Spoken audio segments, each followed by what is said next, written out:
this is just for that, right? I don't know if I really need this, but all right, we can keep it on that slide just for 1 second, and I can move this back because I drank milk from the runt cow as a child, okay? So we're going to talk about, we're talking about growing our companies and the people strategy behind it. You've heard building culture, a culture that people want to buy. And people, the people business, it's the most important and the most difficult area of any organization. I don't know if you would agree with that. I've been in hiring and workforce solutions for 14 years. And me and my boss like to tell people this would be a perfect business if there were no people in it.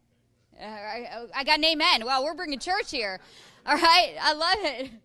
It's difficult, and I know you can feel it right now. The market's changing. Unemployment's 4.1%. Our top people can leave us pretty easily, right?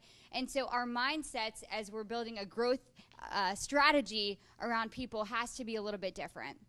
So I just want to talk to you. We keep talking about the end in mind. Let me just talk to you about our current climate and what that looks like. So I don't know if we could just... So I pulled some data for you. 56% of employees are ready to resign. And this is according to our scale. We interview over 3,000 companies. That's great for me as a recruiter, not good if you're a CEO. 78% of employees are not fully engaged. 42 of employees turned over in the past 12 months. When you consider cost of vacancy, having a position open, cost of hire, cost of onboarding, I see some head nodding. This is exciting. It could cost half of an entry-level employee's salary and 4 times an executive salary to replace them. How big is the problem? I think that's the next slide.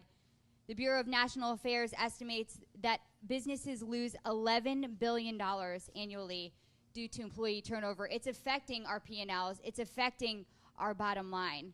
It's affecting our vision of what it looks like when we sell in a year. Do we have the right people in place? And one of the key drivers of turnover is low employee engagement. You know, we hear stories of the old days where you just showed up to work and people were happy to have a job.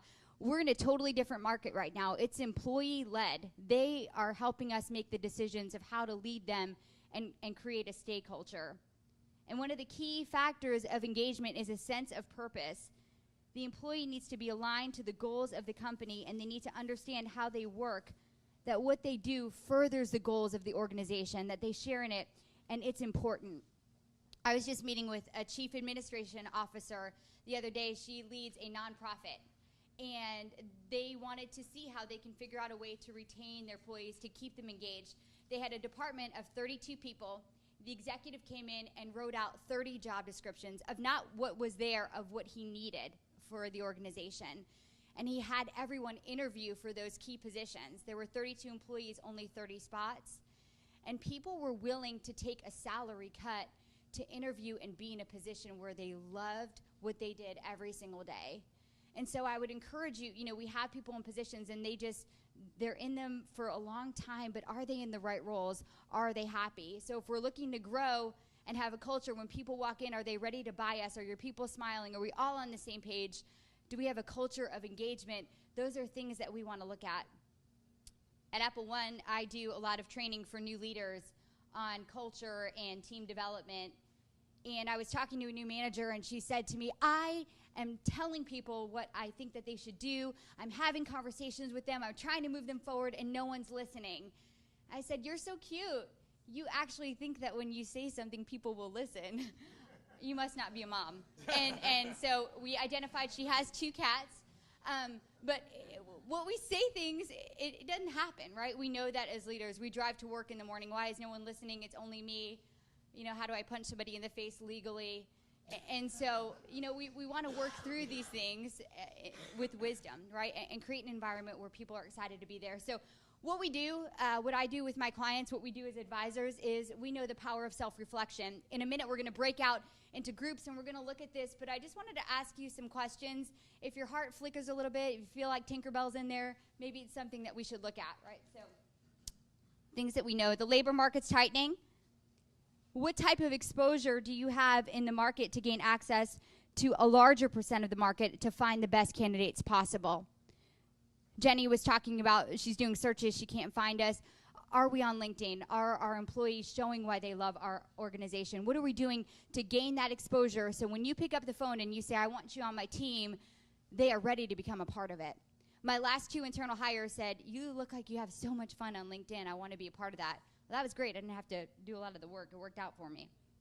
How do you maintain productivity and reduce cost of vacancy by hiring faster? What does that look like? Do you have a strategy in place for onboarding people, for capturing talent, for interviewing? Is all of your senior level executives in alignment? When we have a great candidate, are all 5 of us going to interview at the same time? It's all about speed to market right now, because they can leave your office and have 4 other interviews immediately. How do you reduce turnover with more time to evaluate fit? I don't know if you've done this as decision makers, but we're busy, right? And we need people in place quickly. The interview, I tell you all my problems. You have a dog, I have a dog. We're really excited. You start Monday. And then we realize the level of psychoness that a candidate can offer, right? So the cost of a bad hire. So let's slow it down to speed it up a little bit. Are you budgeting for turnover and succession? And lastly, do you have a dedicated HR and talent management team who's committed to understanding your needs and helping you achieve long-term success? If that's you, are we doing a good job at this? And if not, are we building a strategy to have an HR team, to have somebody focused on building this people strategy where we have a culture of engagement, where people love to come to work every day and they're pulling in the driveway because they want to, right? That's it. Perfect. Okay. You want this? Yes. Okay. Of course, watch the numbers. Russell and, of course, Wayne shared about this, all right? This is not rocket science, but something kind of important. I would know this number. How many people track revenue per employee in their company? No way? Okay. Know it by your industry.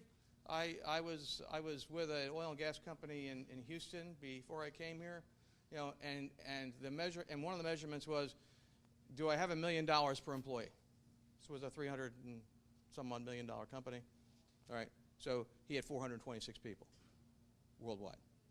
He wasn't hitting it, so everything was about getting that. Okay. So just example. Excuse me. Sorry, I all saw right. the point. As you grow, all of these. No, we're good. Okay. All right. I have one job. Yep. Click the button. All right. All of these things, capital shortages, it's all about projections. Okay. Cash flow. How many people have turned down projects? How many people have turned down to do a project? Okay. Scrutinize them. All right. Is it right fit? We were talking to a potential client yesterday who basically wanted us to give him a quote without us getting any information. Basically told one of our partners, this ain't a good fit because this person doesn't want to collaborate. We're bagging it. Okay? So this is a big saying no. Okay? Small costs. Oh, my God. How many people really look at their income statement? The detail, okay? How many have the time to actually scrutinize why something is in variance by, 10% from one month to the other? If you have a CFO, that person's showing you, but then again, are we acting on it? I would lobby that CFO or that controller is there to equip you and arm you with information that you don't have the time to look at. Very important, because these little costs here can kill you. Quick story, we had the dairy plant. We had all this milk coming in. We were buying a lot of milk during the wintertime, okay? But we had a drought the summer before. Cost of feed went skyrocketing, okay? We were buying on fixed dollar contracts. That little cost, okay, of feed and buying milk, since milk is basically 90% of your production, we were in a position that in 6 months we had to lend $11 million to the operation before we could correct it. Those little costs can be monster. Okay, next one. So we're going to do this little exercise. So I'm going to take this group here. So we got the 4 of you. We got this group here, the 4 of you. And we're going to take this group here, right? And we're going to break up and do this little exercise. And I'd like you to think like a buyer. And I would ask these questions on a regular basis. Every year we have a kickoff meeting, an annual meeting, and I would ask these questions, to some of your people about risks and threats, and if you do the SWOT analysis, that's all important. But get people to think in value terms. What drives value in your organization? Next one. Okay? How do you identify? If you got a trade secret, great. If you got a customer base, great. We talked about diversification. Where are those revenue streams? All that stuff. Is a revenue stream very focused on just one type of service, or have we diversified? Those are all things that you want to protect. Okay? And people having non-competes and things like that, those are important to protect value. Next slide. All right, we already talked about the value drivers, all these different things. Next. Okay? So, because the strengths or weaknesses of each of these value drivers do one of two things. If you have strong value drivers, it's going to kick up the selling price because the buyer feels good about all your systems and all the things that have value to them. If you have questions on that, it's going to trigger doubt.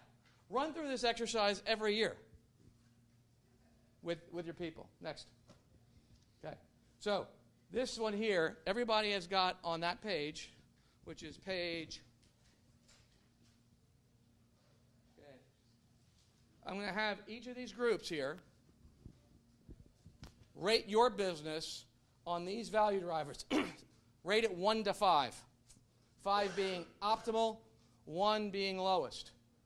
And then I'd like you to total your total in your group. So you start here, and then you circle up, and we'll get to the next step. Take 3 minutes to do that. Correct. Correct. This is you rating your own businesses according to these value drivers. 5 high, 1 low.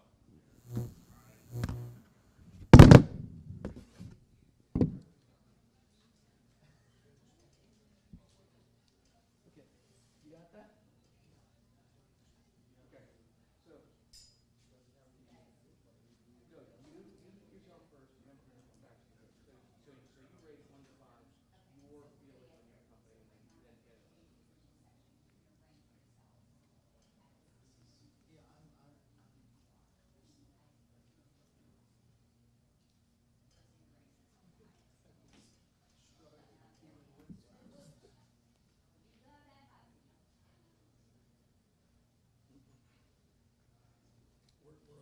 because of the timing.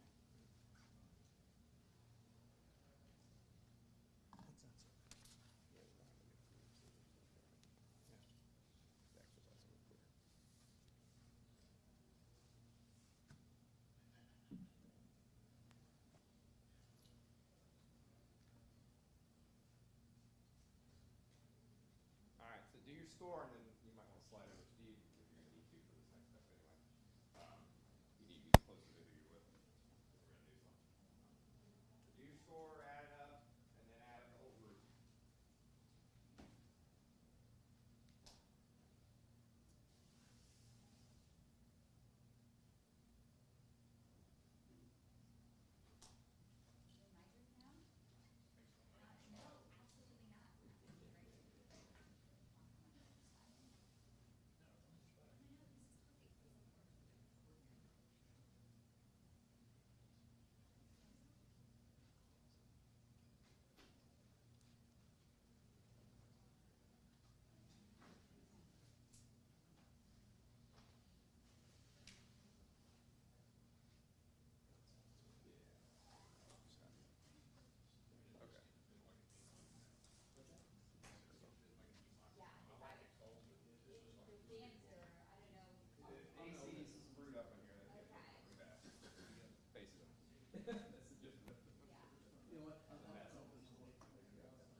Okay.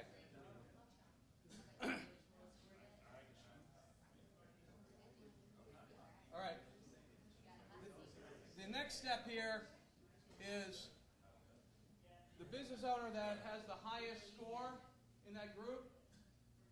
They get to share what you do, services, company size, management team, strengths and weaknesses. Talk about your company first.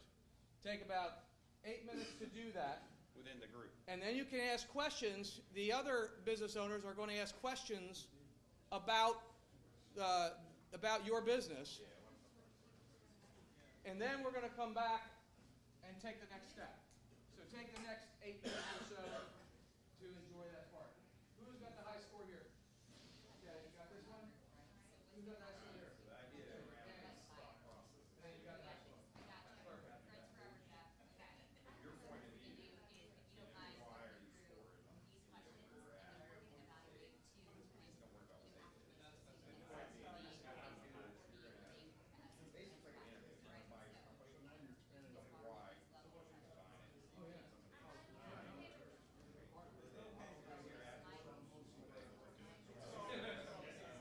At least like an interview.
You're close?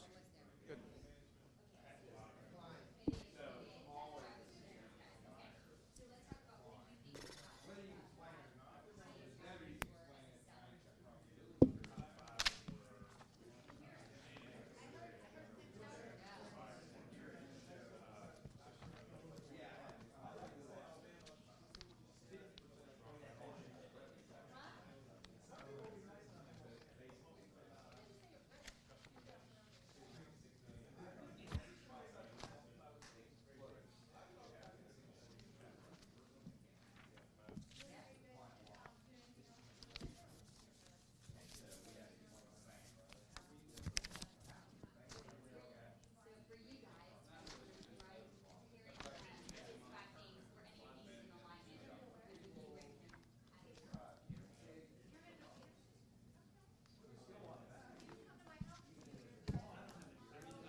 Because what you're seeing is it every state?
Okay.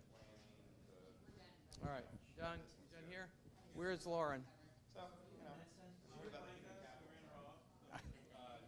Okay. All right. All right, Lauren. Okay.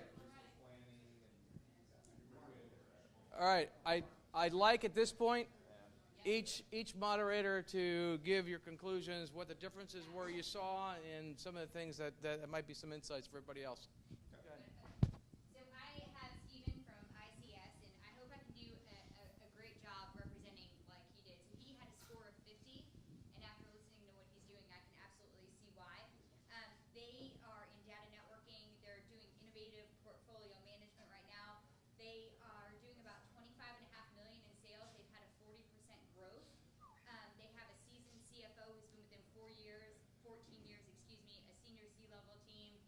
building in VP level. Their turnover is less than 2%. And right now, when the market's changing, they're figuring out ways to still remain profitable. And in fact, their profitability margin is 11%, right, which is pretty amazing. So, if you're looking to hang out with anyone, it'd be this guy. Okay.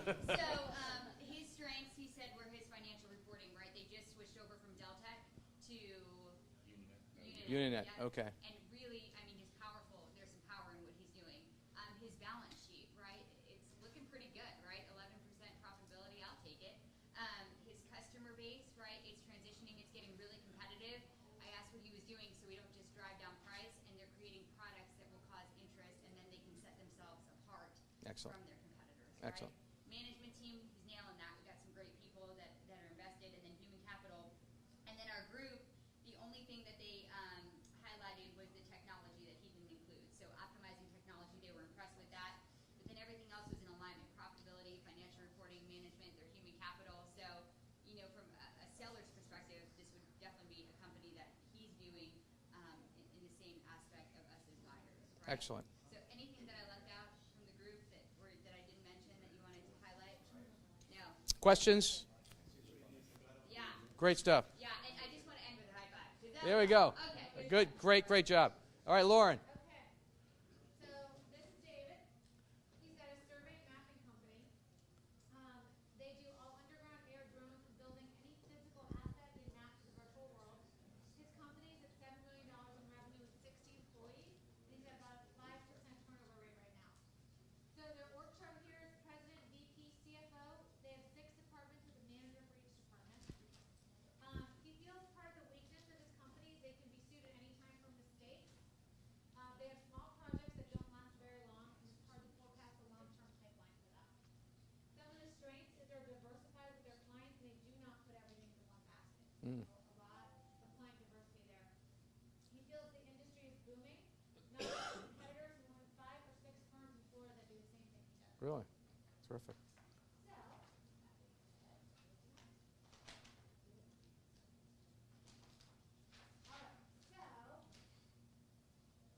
customer service, diversified, long-term standing, both of these were pretty much equal. Okay. And they felt like this is going to be good for them. David feels profitability, market position, and experience in capable management. Oh, sorry, they have 3 then. And then the J&L team here feels like some human capital management and technology systems must be in place. Okay. What made you say that as opposed to what he had there? As far as our differences, Yes. we work in technology, so we leverage what Okay. we do to make ourselves more efficient and more competitive in the market.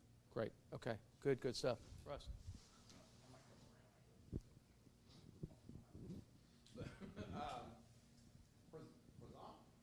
Present. I'll get it. It's Score 41, and I'm not going to do justice to describe his company because I didn't get into that in detail, but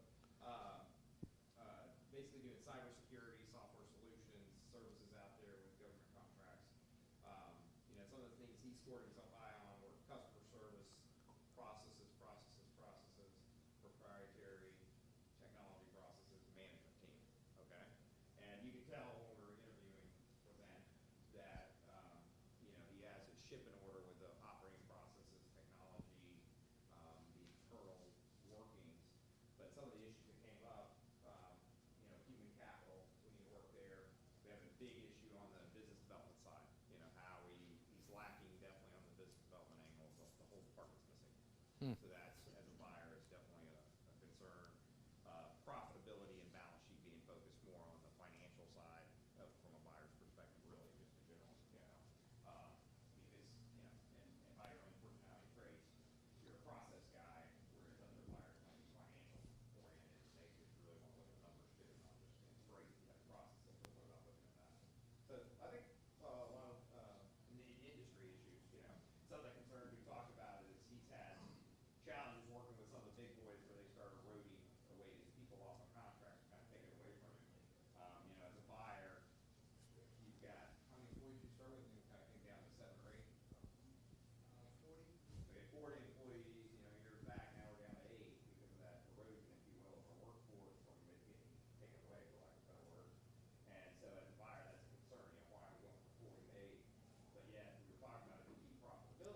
Great stuff. Okay, good. That I think, brought a little bit of flavor to value drivers, especially when your peers are sharing their own perspective. All right, so just to sum up, always begin with the end in mind. I would get, if you haven't read Stephen Covey's book from 90 or something, okay, that is a great place to start, and have your whole management team read it. All right? The team of advisors. The folks you see here know their stuff, okay, and you can profit from that. Cash flow, that's everything, all right? Without cash flow, there's no value. We already talked about a strong management team. Time. Draw a line in the sand, okay? Draw a line in the sand when you want to begin the process of transitioning. That may be a five-year time frame between the time that the line is drawn till you're ultimately out. That creates a sense of urgency, and that pushes you to do and implement some of the systems that we've been talking about. So our next step here. Yeah, we have 1 hour. Yes. Our next step is talk about dealing with taxes as we grow. And I'm going to bring up Jed Brennan and Chris Bordner and Jeremy Sloan. And we were going to have a break, but